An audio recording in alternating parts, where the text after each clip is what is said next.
Good morning and welcome to Coffee and the Word. I actually got up this morning and did my workout before I talked to you, so I'm probably a little more energetic and maybe talking too fast, so I apologize for that on the onset. We've been talking about the, quote, heroes of the Bible, and just want to remind you, the hero of the Bible is God, right? Every person who does amazing things do them by the power of God, and every time God shows up, power is prevalent. And so we've talked about Daniel and Shadrach, Meshach, and Abednego, and we talked about David and this giant. And today I want to talk to you about a hero that you may or may not have heard of. And if you haven't heard of him, it's because you're not a Jew. Because if you were a Jew, you know this name. And it's the prophet Elijah. Elijah was a prophet of God's who God used in mighty ways. God caused a drought to come upon the land at the prayer and behest of Elijah, and then he brought rain forth. He fed a widow's son with a little bit of sustenance, and he was fed by ravens. Fire consumed an altar before him. I mean, Elijah got to see God do some stuff. And Elijah was this powerful prophet. But he also was a man. And so he was prone to the same things you and I are prone to. And that's kind of what I want to talk to you about. You got to get a little background. So the people were worshiping other gods, and they were bowing down before the gods, and they basically had become completely pagan in their worship. And Elijah was there to set them straight. And so Elijah challenged the prophets of Baal. And when he did so, he's like, look, we're going to build altars, 2 altars, and we're going to let God, your God or my God, consume it with fire. We're not going to light it on fire. And so Elijah seems like this extremely confident prophet. He is standing up to the false prophets and even mocks them in the process. And of course, you know the end of the story, right? The altar of the idols never catches on fire. The altar that Elijah built that was soaked in water is consumed by fire. That's in 1 Kings chapter 18.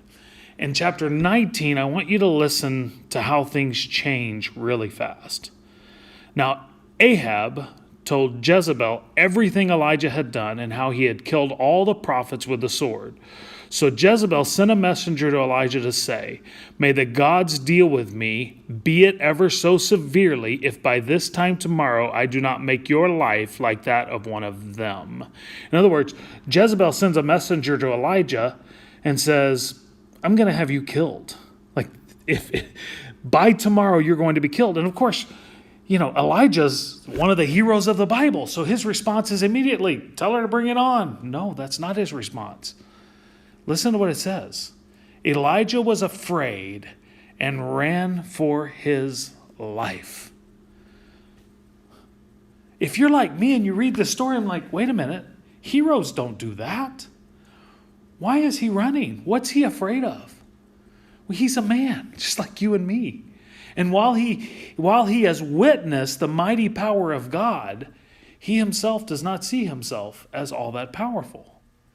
And so Jezebel, he is afraid, is going to send armies after him, and he's afraid, and to be honest with you, he's tired. And he feels alone. And so he runs.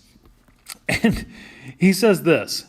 He says, Elijah was afraid and ran for his life. When he came to Beersheba, by the way, this is 1 Kings 19. When he came to Beersheba in Judah, he left his servant there while he himself went a day's journey into the wilderness. He came to a broom brush, sat down under it, and prayed that he might die. Listen to this prayer. I have had enough, Lord. Take my life. I am no better than my ancestors. Then he lay down under the bush and fell asleep. This blew my mind when I first read it, when I was younger. I'll never forget thinking, how do you get from triumph to fear? From victory to surrender? How do you get there? And then I grew up, right? And I'm like, oh, I totally get how you get there. I totally get how you can come off of a mountaintop experience and end up in a deep valley. I totally get it. And I'm sure you do too. But he lays under this bush and he's like, I've had enough. I just want to die. I'm done. I'm finished. This is too much. I've fought. And I'm going to be honest, anybody who has taken on the mantle of being an ambassador for Christ has felt this way at some point. You felt like you've been pressing and pressing, and it doesn't seem to make a difference. In fact, I remember I was talking to a really good friend of mine, and I remember saying to this person, I've had enough. It's not like I'm making a difference anyway.